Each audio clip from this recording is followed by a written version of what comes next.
Good morning children. बच्चों, कल मैंने आपको पलाश का लेसन 13 करवाया था। आज मैं मणिका में लेसन 14 वाक्य की पुनरावृत्ति करवाऊंगी। आपको इस पाठ के प्रश्न उत्तर भी अपनी कॉपी में लिखने हैं। बच्चों, आप क्या करते हो, याद तो कर लेते हो, सुना भी देते हो, लेकिन आप लिखने में मात्राओं की मिस्टेक करते हो। इसलिए जो भी आप याद करें उसे अपनी कॉपी में लिखकर देखिए। लिखकर आपको छोड़ना नहीं है, उसका करेक्शन भी करना है। उसको अपनी बुक से मिलाएं, क्वेश्चन का आंसर मिलाएं कि आपकी कहाँ मिस्टेक है, और उस मिस्टेक को आप 2 टाइम्स लिखें। अब हम वाक्य की पुनरावृत्ति करेंगे। वाक्य किसे कहते हैं? सार्थक शब्दों का वह समूह जो हमारे विचारों एवं भाव को पूर्ण रूप से प्रकट करता है, वाक्य कहलाता है। अर्थात सार्थक शब्दों का समूह वाक्य कहलाता है जो हमारे विचारों एवं भाव को पूर्ण रूप से प्रकट करता है।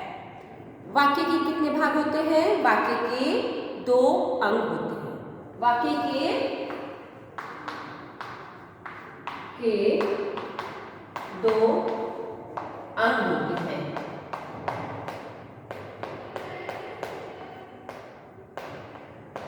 नंबर 1 उद्देश्य,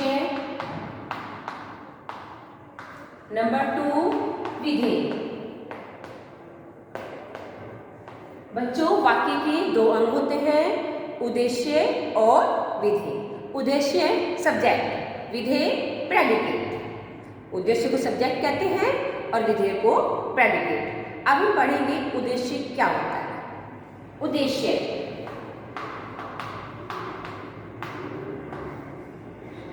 वाक्य में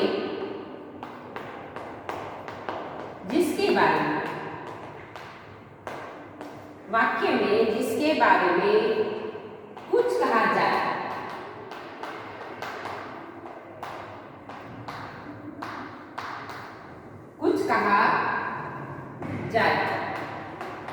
उसे उद्देश्य कहते हैं।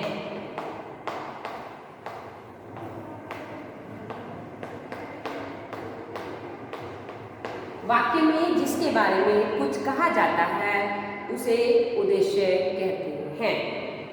विधेय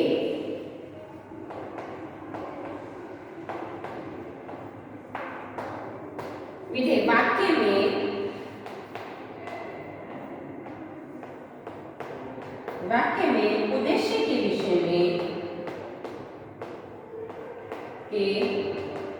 विषय में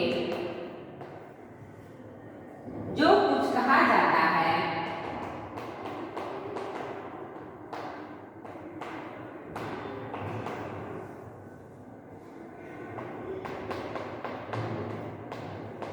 वह विधेय कहलाता है।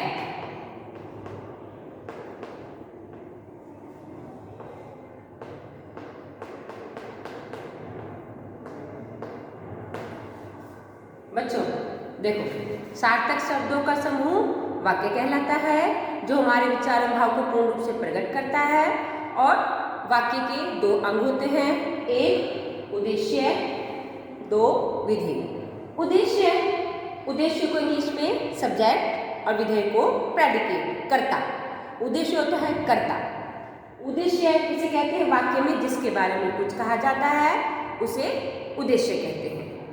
और विधेय वाक्य में उद्देश्य के विषय में जो कुछ कहा जाता है उसे विधेय कहते हैं। जैसे राम पुस्तक पढ़ता है। राम क्या हुआ?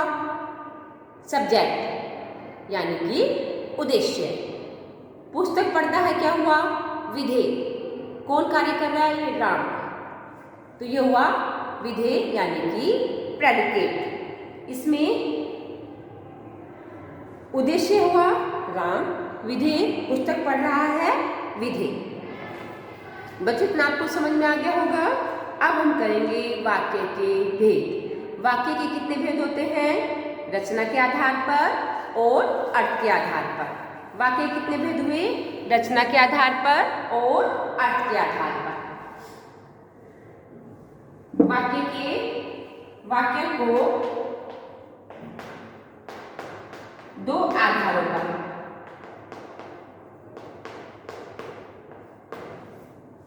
विभक्त किया जाता है। विभक्त किया जाता है। नंबर 1 रचना के आधार पर, नंबर 2 अर्थ के आधार पर। रचना के आधार पर भी वाक्य 3 प्रकार के होते हैं, सरल वाक्य, संयुक्त वाक्य और मिश्र वाक्य। रचना के आधार पर वाक्य कितने प्रकार के होते हैं? सरल, संयुक्त और मिश्र, 3 प्रकार के। सरल वाक्य, जिन वाक्यों में केवल एक ही क्रिया होती है।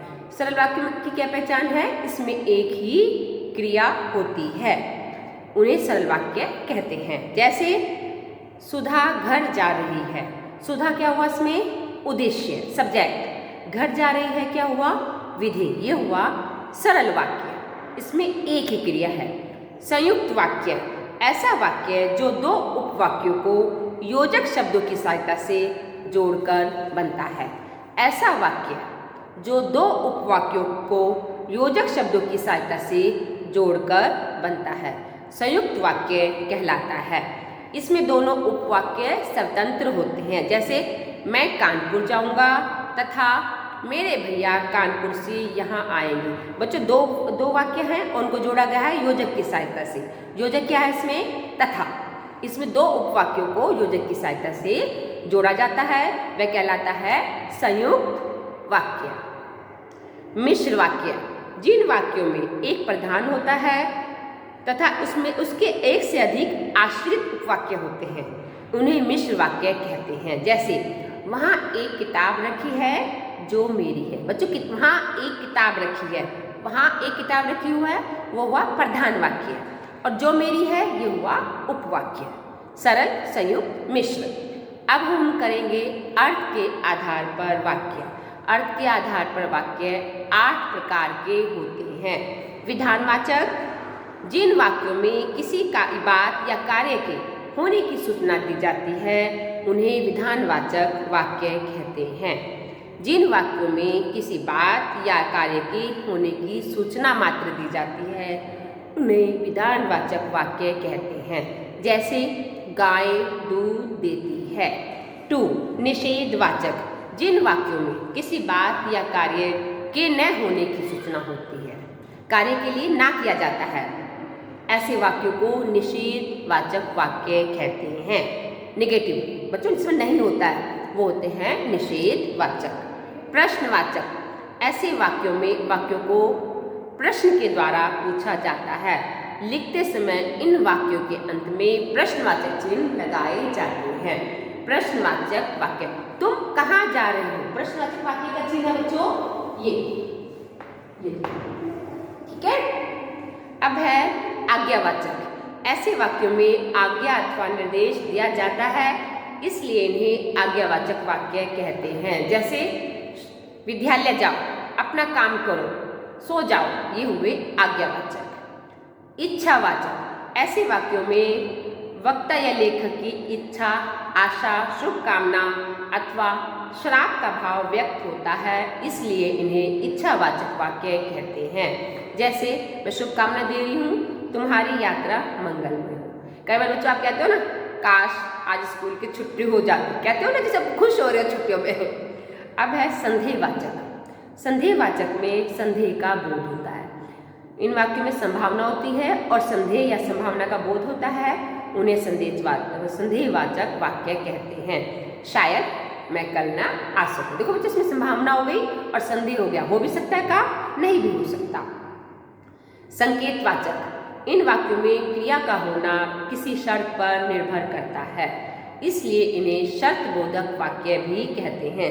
यदि आप आते तो हमें खुशी होती, यदि आप आएंगे तो हमें खुशी होगी। शर्त भी रख दी, खुशी भी व्यक्त कर दी। देखो, यदि आप आएंगे, यदि आप काम करेंगे तो हमें खुशी होगी। अब है विस्मयादि बोधक।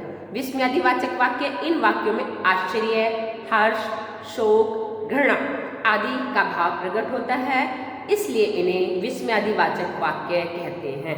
अरे तुम भी आ गए। बच्चों, ये पाठ आपको समझ में आ गया होगा। आपको यह पाठ खुद पढ़ना है और उस पाठ के प्रश्न उत्तर याद करने हैं। धन्यवाद।